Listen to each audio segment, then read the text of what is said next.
Vamos começar a nossa aula de hoje. E quero conversar com vocês, eu quero continuar aquilo que a gente trabalhou nas últimas semanas, ok? Então, o que foi que eu conversei com vocês na última semana? Eu conversei com vocês na última semana sobre o fato de Deus ter constituído um povo. Obrigado, Du. O fato de Deus ter constituído um povo e esse povo se chamar povo da aliança. Então, vamos lá.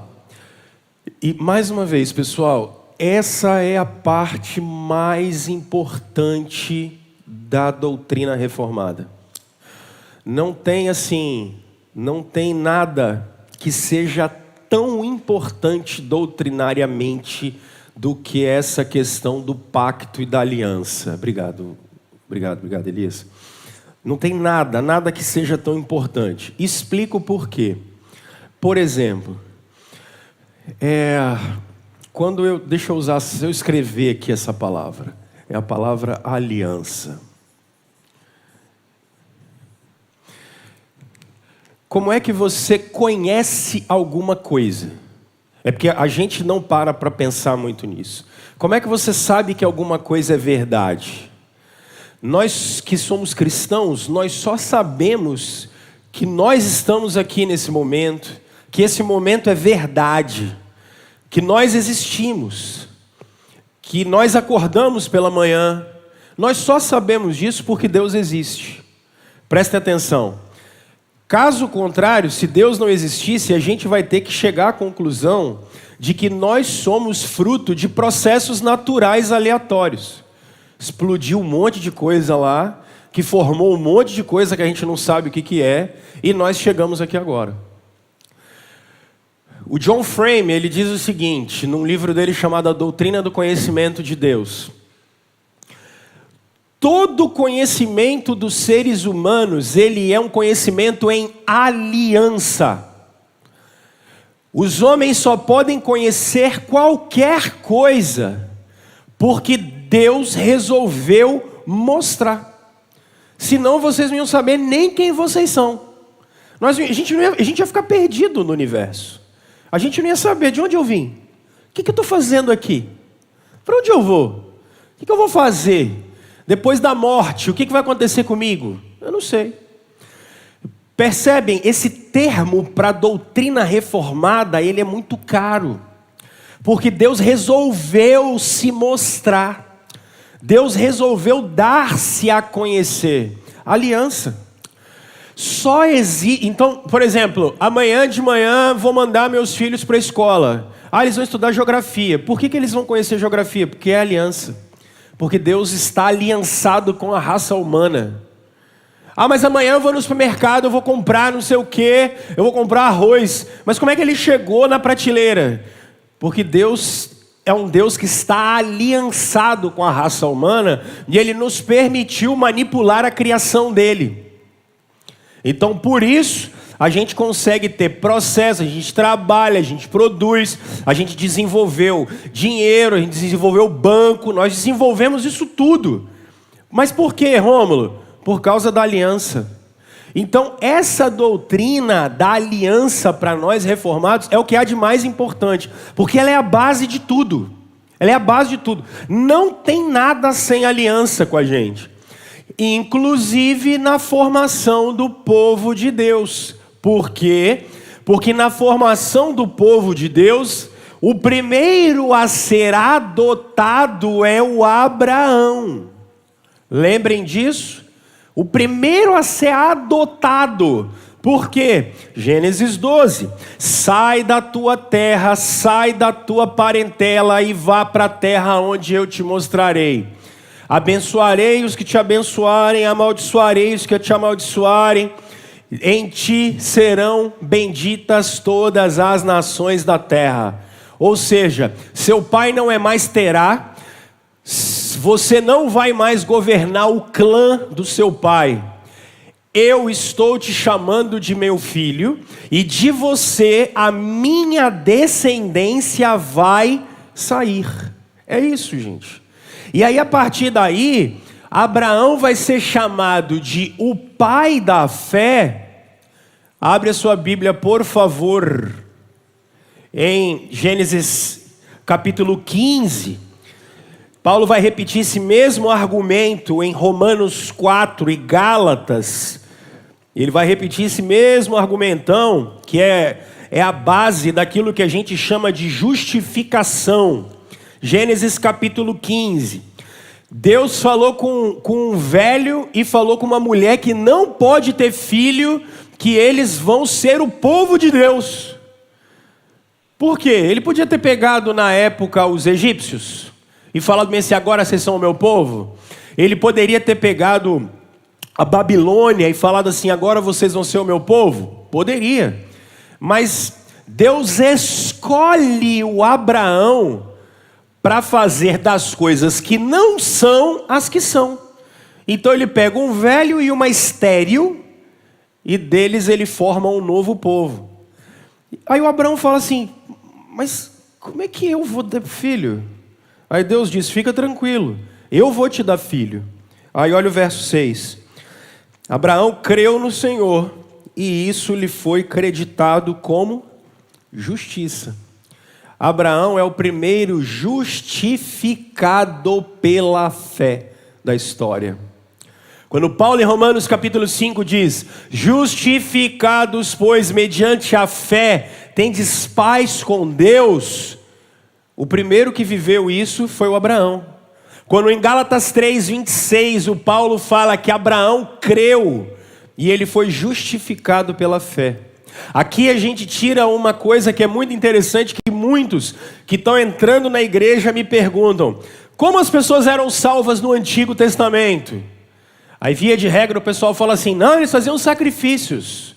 Não, gente, não. A salvação sempre foi pela fé, fé na promessa. Porque o ser humano sempre precisou ser justificado. Qual é a grande questão? Preste atenção nisso aqui, ó. O evento em que o céu tocou a terra foi a cruz, ok? O Abraão está aqui, ó. E você e eu, nós estamos aqui, ó. E aqui é a segunda vinda de Jesus. É o final da história. O Abraão creu numa coisa que aconteceria. E eu e você, a gente creu em alguma coisa que aconteceu e que ainda acontecerá. A salvação sempre foi pela fé em Jesus. Sempre. O Abraão creu que Deus faria um povo, que desse povo viria o descendente da mulher, e que esse descendente da mulher seria o cara que salvaria a humanidade. Ele creu nisso, ele creu na redenção. E nós cremos em alguém que já veio. A gente creu em alguém que já fez, que já realizou, que está pronto. E agora a gente crê que isso vai ser consumado. Haverá uma segunda vinda. A nossa vida é sobre isso. Eu vou falar disso daqui a pouco, quando falar do santificado seja o teu nome. A gente crê em algo que já aconteceu, mas nós temos uma fé também que é escatológica. Ela é dos últimos dias, ela é futura. Ok? É assim que nasce o povo de Deus. Aliança. E aí, vamos lá. O que é que Deus quer da gente? Era isso que eu falei na última semana. Deus quer do seu povo obediência, ponto. E o que ele promete? Ele promete os termos da aliança dele. E aí foi isso que eu conversei com vocês na semana passada. E ele sempre diz, eu sou Deus de vocês, vocês são meu povo. Eu sou Deus de vocês, vocês são meu povo. Sempre é assim, ok? Hoje, eu vou, feita essa revisão, hoje, o que eu vou falar com vocês? Hoje eu vou mostrar como são as alianças que Deus fez com a raça humana. Eu vou mostrar isso para vocês. Eu vou mostrar para vocês que todas as alianças que Deus fez com a raça humana sempre tiveram um sinal visível de um selo que era interno. Em todas elas, desde Adão até a Nova Jerusalém. Todas as alianças. elas sempre tiveram um sinal visível. E aí eu vou terminar mostrando para vocês como é isso com a gente hoje, ok? Como é que isso acontece conosco hoje. Então vamos lá. Isso aqui eu trabalhei semana passada. Todas essas aulas, meus irmãos, estão no YouTube. Você pode revisar, ver, enfim, acontecer e fazer o que for com elas, tá? Nosso objetivo tem sido depois, essas pessoas que entram na igreja, quem quiser se aprofundar um pouco mais, vai poder ter acesso a todo esse curso que vai estar gravado e acesso ao livro que a gente ainda tem aí alguns. Então esse que vai ser, por isso que a gente está gastando tempo. Semana que vem, na outra, eu não estou aqui. Eu vou estar com o pessoal do Start, que vão ser 2 semanas que eu vou tirar dúvidas teológicas deles. Aí depois eu volto para a gente fazer a parte final. Eu devo gastar aí umas 4 semanas falando só de Apocalipse com vocês, só a questão escatológica, tá? Aí semana que vem, na outra, são aulas livres. Aí eu desço, tiro as dúvidas teológicas deles lá. Aí volto, os meninos vão continuar a aula deles lá, falando da igreja e tal. E aí a gente termina. Vamos lá, vamos ver qual é a primeira aliança que Deus fez com a raça humana. Vamos ao livro de Gênesis. Vamos ao livro de Gênesis e vamos ver qual é a primeira aliança que Deus fez com a raça humana. Então vamos lá. Capítulo 2 de Gênesis, verso 4. Capítulo 2, verso 4. Você pode acompanhar comigo. Aqui é bem rápido, não tem mistério, tá? Essa é a história das origens do céu e da terra no tempo em que foram criados. Quando o Senhor Deus fez a terra e os céus, ainda não tinha brotado nenhum arbusto no campo, nenhuma planta havia germinado, nada, não tinha nada, percebe? Porque o Senhor Deus ainda não tinha feito chover sobre a terra e também não havia homem para cultivar o solo. Todavia brotava água da terra e irrigava toda a superfície do solo. Então o Senhor Deus formou o homem do pó da terra e soprou em suas narinas o fôlego de vida. E o homem se tornou ser vivente. Ora, o Senhor Deus tinha plantado um jardim no Éden, para os lados do leste, e ali colocou o homem que formara. Então o Senhor Deus fez nascer do solo todo tipo de árvores agradáveis aos olhos e boas para o alimento, e no meio do jardim estava a árvore da vida e a árvore do conhecimento do bem e do mal. Ok, então vamos olhar mais uma coisa. Verso 15. O Senhor Deus colocou o homem no jardim do Éden para cuidar dele e cultivá-lo. E o Senhor Deus ordenou ao homem: coma livremente de qualquer árvore do jardim, mas não coma da árvore do conhecimento do bem e do mal, porque no dia em que dela comer, certamente morrerá. Então o Senhor Deus declarou: não é bom que o homem esteja só, farei para ele alguém que lhe auxilie e corresponda.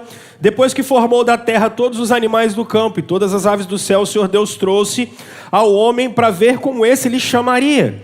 E o nome que o homem desse a cada ser vivo, esse seria o seu nome. Assim o homem deu nomes a todos os rebanhos domésticos, as aves do céu, a todos os animais selvagens. Todavia não se encontrou para o homem alguém que o auxiliasse e lhe correspondesse. Aí Deus foi lá e criou a mulher. Verso 24. Por essa razão o homem deixará pai e mãe e se unirá à sua mulher, e eles se tornarão uma só carne. Homem e sua mulher viviam nus e não sentiam vergonha. Então vamos lá. O que está acontecendo aqui? Primeira coisa, eu tenho Deus. E o que Deus faz, Deus cria. Agora, é necessário que ao criar, Ele manda o homem. E o que esse homem vai fazer? Ele vai multiplicação. O que multiplicação é essa? Adão, uma vez que você é minha imagem, você é minha semelhança, eu quero que a minha imagem e a minha semelhança continuem. Então, na verdade, Adão, você não tem filhos. Os seus filhos, na verdade, eles são meus filhos. Filhos, na verdade, não são dos homens, eles são filhos de Deus. Eles foram criados para isso. Mas continuemos. Vocês vão perceber que no verso 16 o Adão dá nome aos animais. Ele dá nome à criação. E é isso que a gente faz até hoje. A gente descobre alguma coisa e nomeia. A gente descobre algo e nomeia. E o que é isso? Isso é o processo de gestão da criação. Tudo bem. Percebam agora no capítulo 3 o que vai acontecer. Depois do pecado, percebam o verso 7. Capítulo 3, verso 7. Os olhos dos dois se abriram e perceberam que estavam nus. Então, juntaram folhas de figueira para cobrir-se. Ouvindo o homem e sua mulher os passos do Senhor Deus, que andava pelo jardim quando soprava a brisa do dia, esconderam-se da presença de Deus entre as árvores do jardim. Então, não era só para multiplicação, não era só para gestão, mas tem uma prestação de contas que acontece.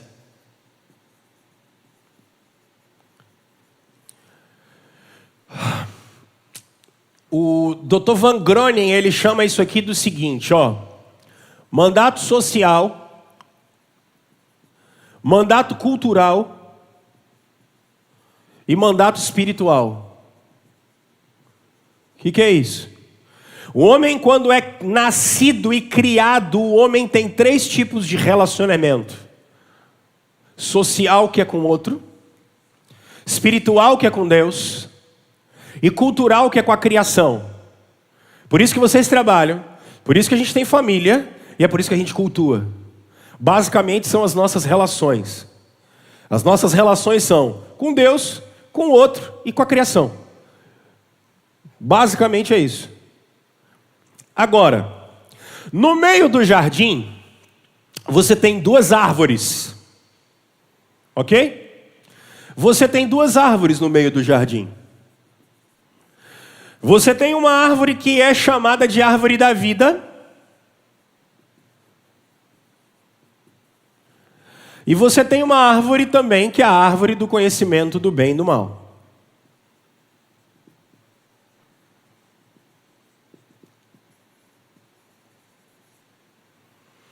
Percebam o que Deus disse.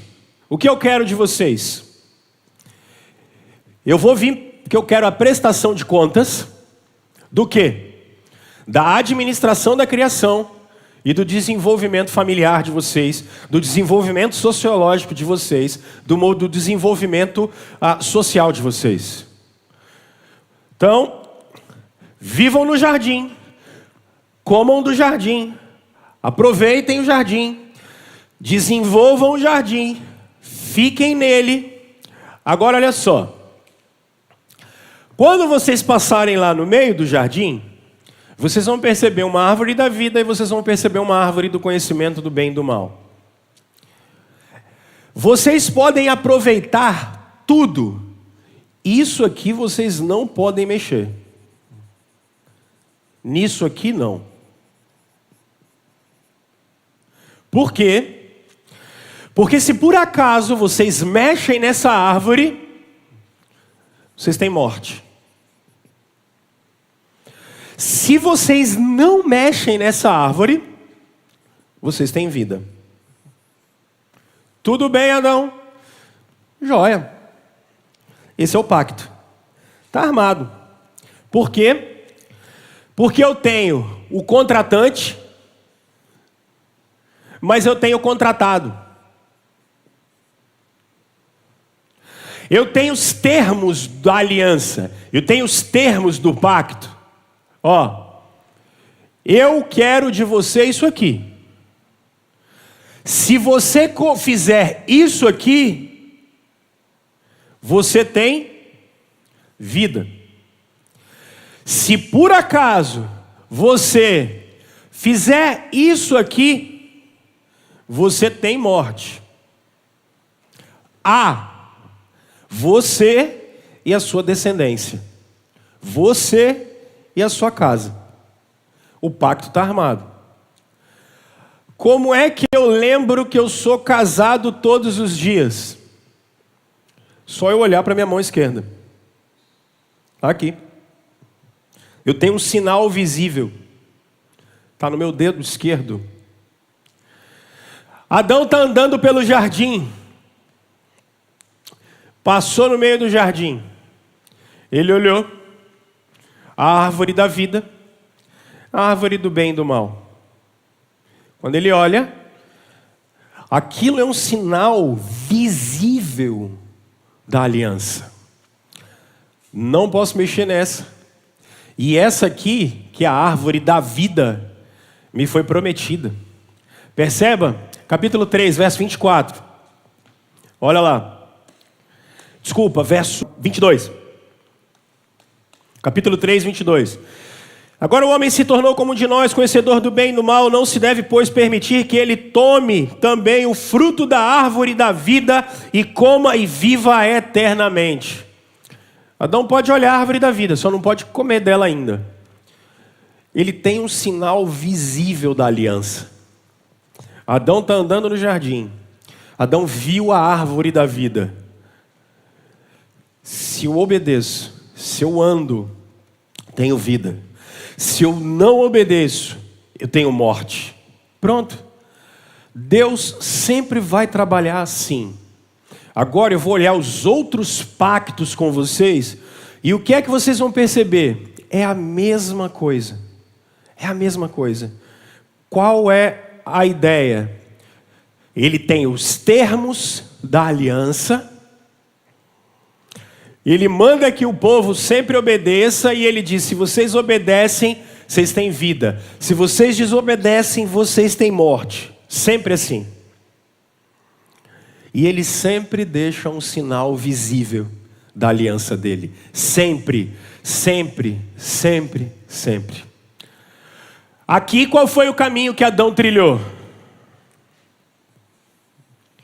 E nós estamos aqui para contar a história. Mas ele sempre viu. Ok? Posso passar para o próximo pacto? Não se perde. Vamos lá. A terra vai caminhando, a história vai caminhando. Gênesis capítulo 6.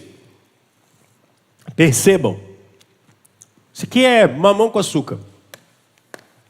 Se você pegou isso aqui, você já está quase pós-graduado em teologia reformada. Os caras demoraram só 1.500 anos para desenvolver isso aqui. Mas é uma delícia. Ó, primeiro cara então, ó, tá aqui, eu vou deixar aqui do lado, tá? Adão. Beleza. Gênesis capítulo 6 começa dizendo o seguinte: quando os homens começaram a multiplicar-se na terra, eles nasceram filhas. Os filhos os filhos de Deus, que as filhas dos homens eram, eles viram que as filhas dos homens eram bonitas e escolheram para si aquelas que agradaram. Então disse o Senhor: por causa da perversidade do homem, meu espírito não contenderá com ele para sempre. Ele só viverá 120 anos. Então parece que tem uma maldade muito grande. O que Deus resolveu fazer? Verso 5, o Senhor viu que a perversidade do homem tinha aumentado na terra e que toda a inclinação dos seus pensamentos e do seu coração eram sempre somente mal. Então o Senhor arrependeu-se de ter feito o homem sobre a terra, e isso cortou-lhe o coração.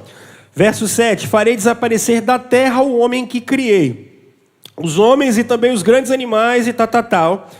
Só que a Noé, porém, o Senhor mostrou benevolência. O que Deus vai fazer por causa da maldade?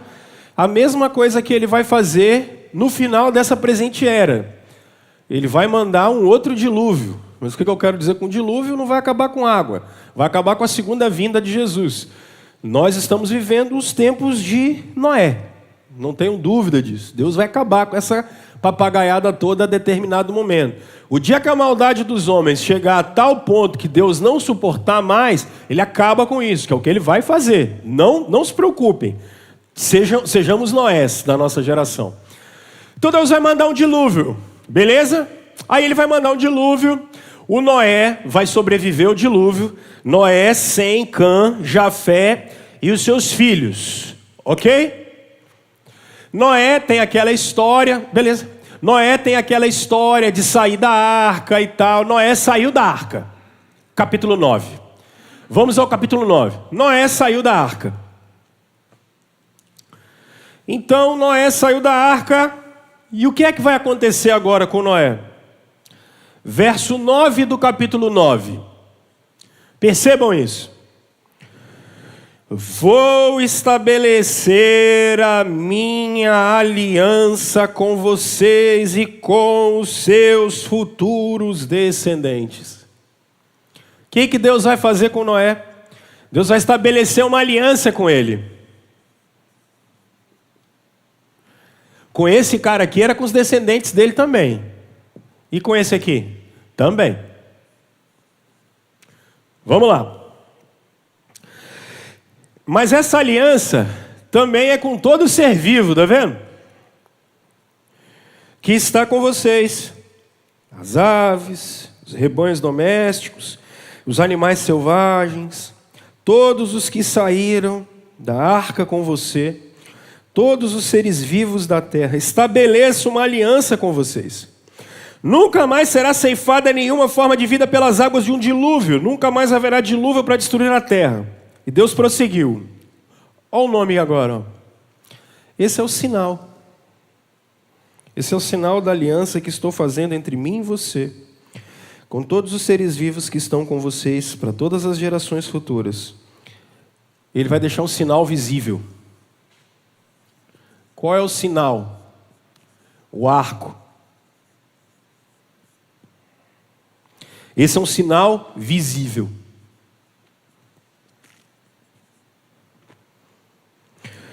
Meu arco que coloquei nas nuvens será sinal da minha aliança com a terra. Todas as vezes que você olha para o arco que a gente chama de arco-íris, o que é que a raça humana tem que lembrar? Primeiro tem uma promessa.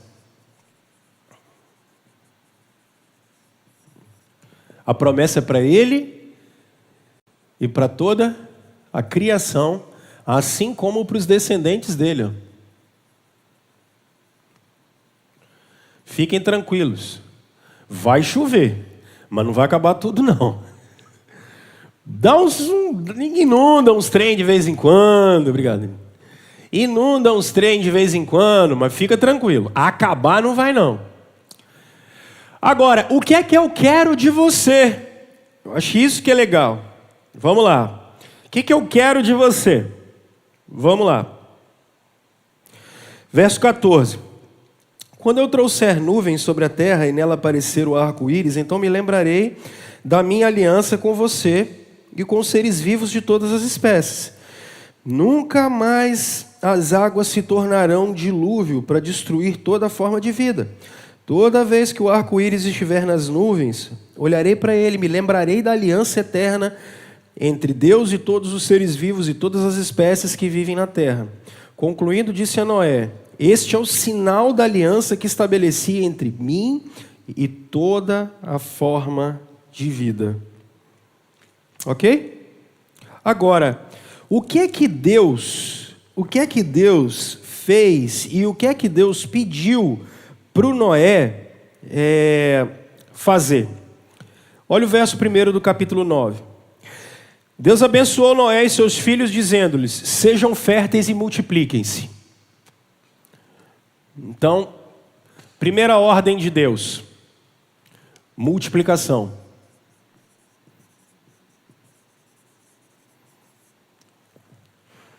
Ok.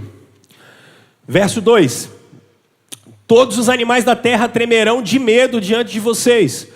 Os animais selvagens, as aves do céu, as criaturas que se movem rente ao chão, os peixes do mar, eles estão entregues nas suas mãos. Domínio, gestão. A mesma coisa que ele falou para quem? Para o Adão. Mesma coisa. Mas agora não tem árvore. Percebe? Qual é a ordem?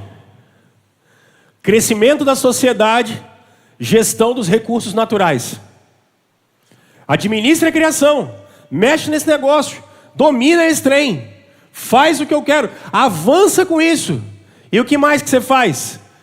Desenvolva civilizações, desenvolva sociedades, desenvolva cidades, faça isso. Mas, e se vier outro dilúvio? Eu ficaria com medo. Se você estivesse no lugar desses caras, você não ia ficar com medo? Eu ia morrer de medo.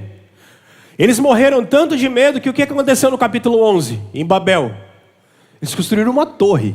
Porque se Deus mandasse água de novo, eles estariam lá no alto. Eles são bobo. Eu não vou fazer isso. Então, mais uma vez, Noé tem que crer. E o que faz ele lembrar da promessa de Deus? O sinal visível. Fica tranquilo, cara. Eu não vou mandar de novo. Aquilo foi uma situação especial. Tá sussa. Pode passar o tempo que for. Destruir daquele jeito, eu não destruo mais. Então, o que eu quero de você? Me obedeça, desenvolve a criação, faz o que você tem que fazer, e o meu arco está posto. Beleza. É um sinal visível para que o povo possa ter fé. Sempre foi assim. Capítulo 10 de Gênesis. Quantas nações nós temos? Pós-diluvianas. Então vou botar aqui, ó, outro pacto. Noé. 70 nações pós-diluvianas. Gênesis capítulo 11. O que vai acontecer aí? Babel. Não vai funcionar. Como Babel não vai funcionar... Gênesis capítulo 12, você tem 70 nações. Essas nações já estão prefiguradas e eles já têm a herança pré-diluviana. Deus já mandou o juízo, porque os caras pecaram, porque eles erraram. O que vai acontecer agora? 70 nações não vai funcionar, então ele vai fazer a dele.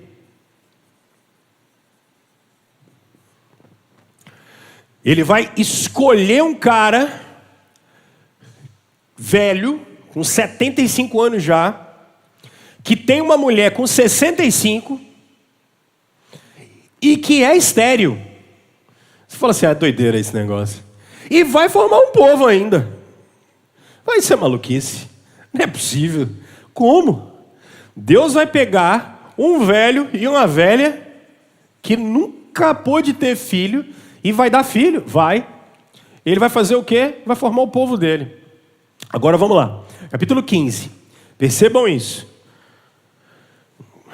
Isso é uma coisa que o Van Groningen é o melhor para falar de pacto que eu vi até hoje, né? Ele é o melhor. Ele vai chamar isso aqui de cordão de ouro da Escritura. Olha o capítulo 15. A aliança de Deus com Abrão, porque ele ainda é o Abrão. Depois dessas coisas falou Abraão numa visão. Não tenha medo, Abraão. Eu sou o seu escudo. Grande será a sua recompensa. Está vendo? A promessa, o elemento de promessa. Porque a aliança sempre tem promessa. Ele prometeu vida para Adão. Ele prometeu não destruir a terra para o Noé. E ele está prometendo uma descendência e uma terra para Abraão. A aliança tem promessa. Agora só dá uma parada. Eu estou escrevendo uma dissertação do mestrado. E a minha dissertação é exatamente sobre isso. Por que é que a sociedade está brigando tanto? Porque ninguém confia em ninguém mais. Não tem promessa. Não tem palavra. Pai não pode confiar em filho, filho não pode confiar em pai, patrão não confia em empregado. A gente está dividido em partidos. E ninguém confia em mais ninguém. Você é obrigado a aceitar o que eu falo. E se você não é obrigado a aceitar o que eu falo, você é fascista, você é o que for. Está faltando pacto, está faltando aliança. Isso que os neocalvinistas estão tentando falar há 100 anos para a sociedade. Está faltando aliança são os holandeses. É a escola calvinista holandesa. Tem 100 anos que eles estão tentando falar para o povo assim, ó, desde a Revolução Russa. Eles estão falando assim, olha, está faltando pacto, a gente tem que voltar para Gênesis. A gente tem que voltar para Gênesis, está faltando aliança. Para unificar a sociedade tem que ter aliança. E o que você viu no século XX? As maiores guerras da humanidade. As maiores mortes da humanidade. Porque está faltando algo que desenvolveu, por exemplo, os Estados Unidos. Quando a nação americana foi desenvolvida, eles pegaram a Bíblia e em cima dos pactos eles fizeram os Estados Unidos. É muito legal isso, né? Só que ninguém sabe desse negócio. A gente vai fazendo um trabalho de formiguinha devagar. Vamos lá. promessa sempre tem que ter... Por que eu casei? Eu fiz uma promessa para minha mulher. E ela fez uma promessa para mim. Por que eu vou criar os meus filhos? Porque eu tenho uma promessa de cuidar deles. Uma promessa diante de Deus. Eu não posso abandoná-los. Não posso ficar sem eles. Não tenha medo, Abraão. Eu sou o seu escudo. Grande será a sua recompensa. Mas Abraão perguntou: ó soberano Senhor, que me dará se continuo sem filhos? E o herdeiro que possui Eliézer, o Damasceno. Ele: cadê o filho, meu Deus do céu? Ele não aparece. Cadê o menino? Não tem menino. Vamos lá, verso 4. Então o Senhor Deus deu-lhe a seguinte resposta: seu herdeiro não será esse, um filho gerado por você mesmo será o seu herdeiro. Levando-o para fora da tenda, disse-lhe: olhe para o céu e conte as estrelas, se é que pode contá-las. E prosseguiu: assim será a sua descendência. Opa, tem uma promessa aqui. Aí ele diz: Abraão creu no Senhor, e isso lhe foi creditado como justiça. Fé. Mas olha agora que legal. Passaram-se 14 anos dessa promessa. Deus cumpriu? Ainda não. O que aconteceu no capítulo 16? Ismael. Acho que Deus estava falando de outro jeito. Deus vai e fala: não é desse jeito. Agora vamos para o capítulo 17, que é o chave aqui. Quando Abraão estava com 99 anos de idade, 24 anos depois da promessa, o Senhor apareceu e lhe disse: eu sou o Deus Todo-Poderoso. O que Deus está mandando? Obedeça lá. Ande segundo a minha vontade e seja íntegro. Quem está com a versão revista e atualizada está: anda na minha presença e ser perfeito. Obedeça. Estabelecerei a minha aliança entre mim e você e multiplicarei muitíssimo a sua descendência. Abraão prostrou-se o rosto em terra e Deus lhe disse: não é um acordo? Da minha parte. O que Deus está prometendo? Da minha parte. Esta é a minha aliança com você. Você será o pai de muitas nações. Não será mais chamado Abraão, seu nome será Abraão. Porque eu o constituí pai de muitíssimas nações. Eu o tornarei extremamente prolífero. De você farei nações, de você procederão reis. Estabelecerei a minha aliança como aliança eterna entre mim e você e os seus futuros descendentes. Agora aqui entrou um negócio muito interessante. Porque em Adão e em Noé, ela é para a criação inteira.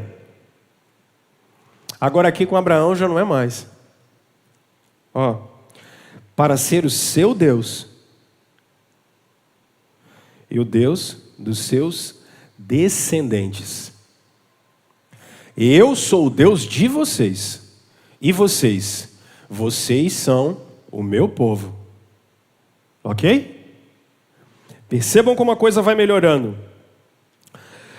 Toda a terra de Canaã, agora você é estrangeiro, darei como propriedade perpétua para você e os seus descendentes, e serei o Deus deles. Então tem um elemento aqui, que é o elemento de promessa, o mesmo elemento que foi feito para o Adão e o mesmo elemento que foi feito para o Noé, um elemento de promessa, e Deus diz: eu, Deus, vou fazer isso que eu vou cumprir. Agora percebam o que ele vai dizer no verso 9. Da sua parte, disse Deus a Abraão. Deus agora vai querer cobrar outra parte. O Adão não cumpriu a parte dele no trato. O Noé não cumpre a parte dele no trato. Vocês observam isso. Isso já vai acontecer logo com Canaã. E agora vem o Abraão. Aí no Abraão é muito interessante, da sua parte, Abraão. É um contrato. Eles estão ainda ali no cartório da Alzira e ele está assinando um contrato em duas vias. Uma parte vai ficar com Deus e outra parte vai ficar com Abraão. Da sua parte eu quero isso e eu prometo que eu vou fazer isso aqui. Agora percebam, gente, como é que isso aqui é incrível. Verso 10. Esta é a minha aliança com você e com os seus descendentes, aliança que terá que ser guardada. Todos os do sexo masculino entre vocês serão circuncidados na carne. Terão que fazer essa marca, que será o sinal da aliança. Espera aí, cara, mais uma vez a palavra sinal.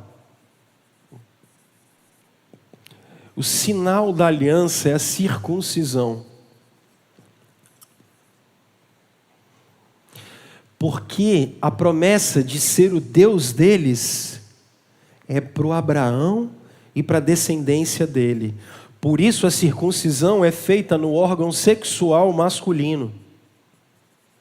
Porque é para descendência. Existe um corte no órgão sexual masculino, sangue, para selar a aliança. Porque a promessa é para eles e para a descendência deles.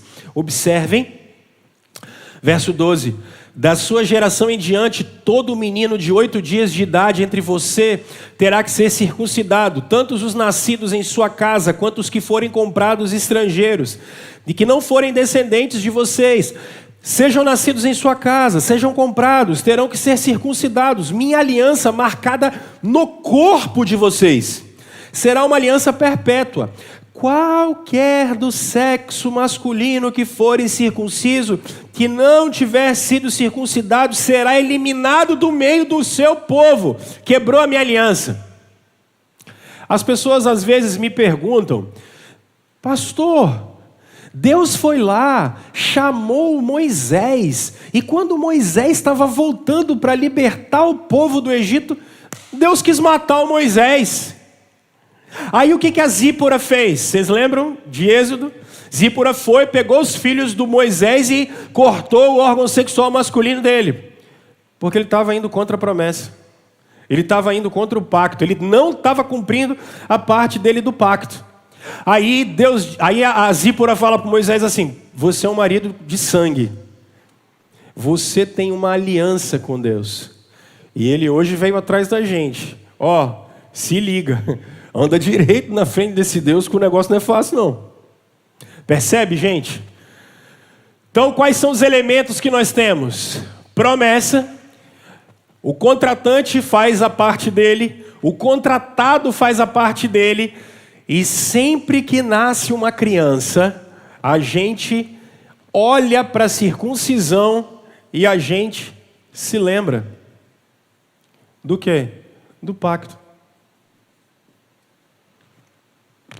Mais uma. Percebe o mesmo elemento? A mesma coisa. É sempre isso. Contratante, contratado, promessa. As duas partes se comprometem em cumprir as suas partes e sempre tem um sinal visível. Sempre tem. Nunca deixa de ter.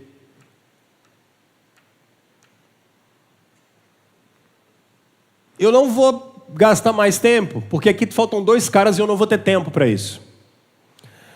Depois vocês podem ler o livro do Êxodo e vocês vão perceber a mesma coisa com... Qual é o sinal visível da aliança aqui, ó?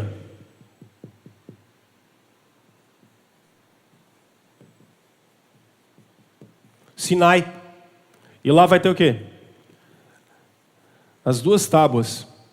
São as tábuas da aliança. São as tábuas da aliança. Aonde essas tábuas da aliança ficam? Dentro da arca. A arca da aliança. Porque aquilo ali era para o povo obedecer na presença de Deus. Aquilo era o sinal visível. O tabernáculo em Moisés. Sabe aonde mais vai ter isso? Ó. 2 Samuel capítulo 7, a partir do verso 14. O que vai acontecer aqui? O que foi prometido para esse cara? Um povo e uma terra. O povo foi formado aqui, ó. Mas e a terra? A terra só foi dada aqui, ó. Aí Deus diz para ele assim: Sempre que você olhar o reino, lembra da minha aliança. Por isso que eles sempre estão esperando o filho de Davi, que é o cara que vai trazer o reino. Sempre estão esperando o filho de Davi. Qual é a promessa? Ele vai nos dar uma terra. Ele vai ficar com a gente. E aí, o filho de Davi é o cara que vai ficar com a gente. Só que aí vem Jesus. Porque todos eles quebraram todas as alianças. Todas. Todas. Ninguém cumpriu nada. Deus sempre cumpriu a parte dele. Aí vem o filho de Davi, Cristo. Aí eu vou terminar agora. Mas dê uma olhada em Colossenses capítulo 2, verso 11.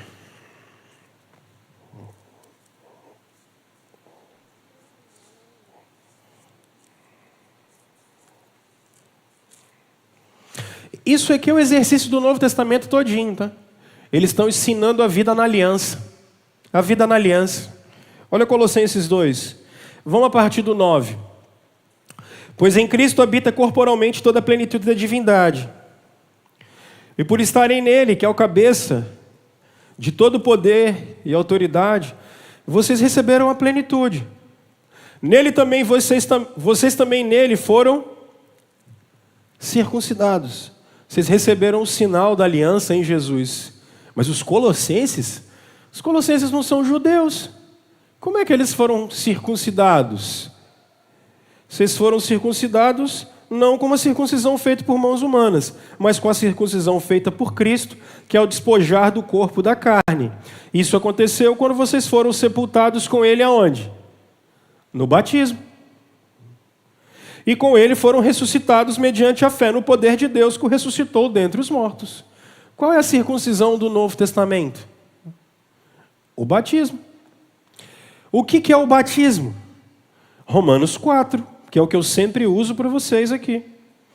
Romanos capítulo 4, a partir do verso 9. Paulo está tentando explicar isso para os Gálatas, para os Colossenses. Ele explica isso para os romanos, e Paulo é rabino. Paulo entende de judaísmo melhor do que todo mundo. Ele está querendo dizer o seguinte: essas alianças aqui foram todas quebradas. Existe uma nova. E olha lá, Romanos capítulo 4, verso 9. Destina-se a felicidade apenas aos circuncisos ou também aos incircuncisos? Já dissemos que no caso de Abraão, a fé lhe foi creditada como justiça. Gênesis 15, verso 6. Abraão creu e foi justificado pela fé. Sob quais circunstâncias? Antes ou depois de ter sido circuncidado? Não foi depois, mas antes. Por isso que a gente batiza quem crê. Quem crê é batizado. Não foi isso que Jesus disse? Quem crê e for batizado. Só que tem uma coisa interessante. Quem crê e for batizado é salvo. Quem, porém, não crê é condenado. Porque batismo nunca salvou ninguém. Porque o que salva é a fé. O que salva é a justificação e não o batismo. Se você creu na promessa, você é salvo. E não se jogaram água na sua cabeça ou te mergulharam no tanque. Ok? Então o que é o batismo? Paulo vai dizer. Assim ele recebeu a circuncisão como sinal, como selo da justiça que ele tinha pela fé, quando ainda não foram circuncidados. Portanto, ele é o pai de todos os que creem, sem terem sido circuncidados, a fim de que a justiça fosse creditada também a eles. É igualmente o pai dos circuncisos, que não somente são circuncisos, mas também andam nos passos da fé que teve nosso pai Abrão antes de passar pela circuncisão. Na nova aliança, nós trocamos a circuncisão pelo batismo. Porque o que vem depois da fé no Antigo Testamento é a circuncisão. E no Novo Testamento, o batismo. E por que nós batizamos as nossas crianças? Porque do mesmo jeito que as crianças foram colocadas na aliança, a partir de Abraão, pela fé, nós colocamos as nossas crianças na aliança pelo batismo.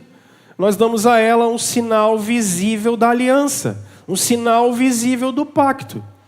E quando essa aliança foi vista. Porque para quando a gente olhar aquele sinal, quando a gente vê aquela água sendo jogada, aquilo ali tem que nos lembrar que Ele é o nosso Deus e nós somos o seu povo. Que Ele tem uma promessa para nós e para a nossa descendência.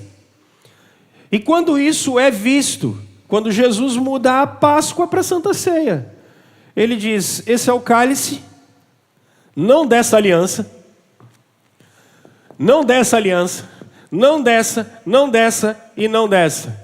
Mas Ele diz: essa é a nova aliança do meu sangue. Isso aqui caducou. Morreu. Agora tem uma nova aliança nesse aqui, ó, o Deus encarnado. E nós temos um sinal visível dela. Quando? No batismo. Nós temos um outro sinal visível dessa aliança. Quando? Na Santa Ceia. Pronto. Nós estamos debaixo da nova aliança e celebramos essa aliança sempre que a gente celebra a ceia. Nós estamos dizendo: estamos debaixo da aliança, nós e os nossos filhos, nós e a nossa descendência. Nós estamos debaixo de um novo pacto. E quando é que esse novo pacto vai celebrar-se finalmente? O que é que está no meio da Nova Jerusalém? Um Apocalipse. Eu termino agora, eu tenho que terminar.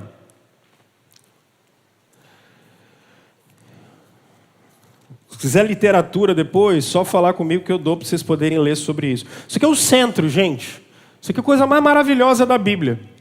Porque isso aqui faz você olhar a Bíblia não como sendo um monte de história. É um cordão de ouro inteiro. Olha lá, ó.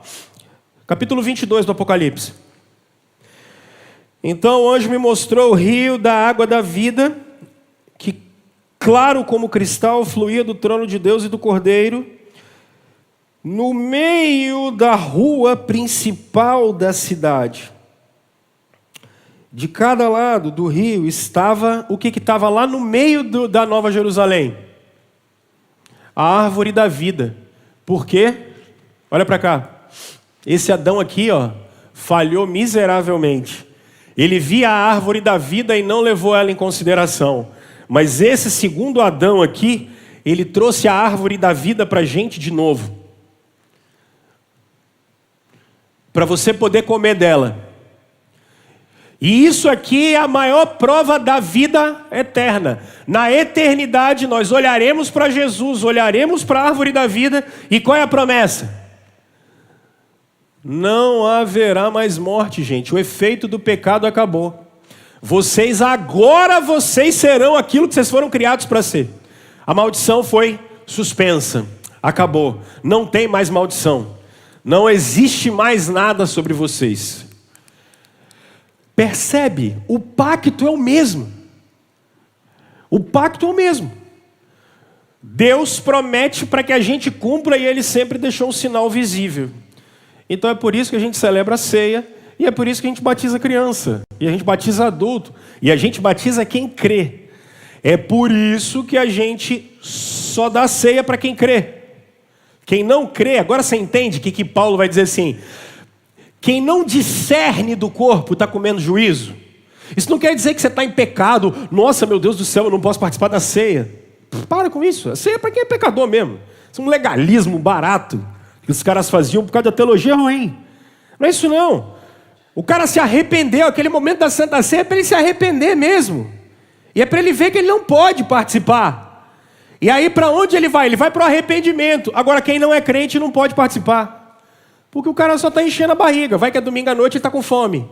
Aí ele vai comer um pedacinho de pão que dá aquela enganada lá no estômago e tal. Quem não discerne. Porque tem que ter fé para participar da aliança. Tem que ter fé para participar do pacto. Por isso que não adianta chegar e... Aí o cara cita Filipe e o eunuco. O que Filipe faz? Ele explica a Bíblia para o eunuco, lá no livro de Atos. Aí o eunuco fala assim: cara, tem água aqui. O que impede que eu seja batizado? Porque ele creu. Ele acreditou. Aí você chega na casa de Cornélio. Cornélio acreditou. E na casa do carcereiro. Ele creu, ele e a casa dele foram batizados, porque ele creu. E aí participam do sinal e do selo da aliança. O selo é porque é o que acontece no coração. E o sinal é visível. Quando vocês olharem a mesa de Jesus, vocês têm que olhar para a vida eterna, para o perdão de pecados, para a salvação. É o sinal visível. Sinal visível da aliança. Isso que é batismo, isso que é Santa Ceia. Gente, isso aqui é o cerne da doutrina reformada. É o cerne. Não tem nada mais importante do que isso aqui, porque a salvação acontece dentro da aliança, conhecimento acontece dentro da aliança, tudo acontece dentro da aliança. Não tem nada sem aliança, nada, é a base. É a base, pacto, é o pacto. Quando eu voltar daqui, semana que vem, a outra não sou eu vou voltar, vou falar de Apocalipse com vocês. Alguns de vocês que vêm de igrejas, algumas igrejas carismáticas e neopentecostais, eles vão usar o dispensacionalismo, que ele vai fazer uma confusão exatamente com isso aqui. Aí vocês veem novela da Record falando bem assim: nossa, foi todo mundo embora e eu fiquei. Olha, a igreja foi arrebatada e eu fiquei para trás. Meu Deus, e agora o que eu vou fazer? Agora são 3 anos e meio de muita tribulação, 3 anos e meio de paz. Ai, as 70 semanas de Daniel. Nossa, que confusão dos infernos. Calma. É porque interpretaram a aliança de outro jeito. Aí fica todo mundo em polvorosa, assistindo uns filmes horríveis, tipo Deixados para Trás. Meu Pai de misericórdia. Ah, e égua. Os 3 ainda. E morreu de medo, depois ficou 3 noites sem dormir, depois de ver os filhos. É muita hermenêutica ruim, não dá não. Ah, não. Então, isso aqui vai dar a base para eu poder ensinar a escatologia. Eu vou tentar fazer isso em 4 semanas, que eu acho que dá. Vou com muita calma, mas muita calma, para não assustar vocês. E depois o pessoal que for ter o acesso a esse vídeo, com muita calma, muita paciência, mas é muito tranquilo, eu estou vivo, vocês também vão ficar, tá bom? Beijo.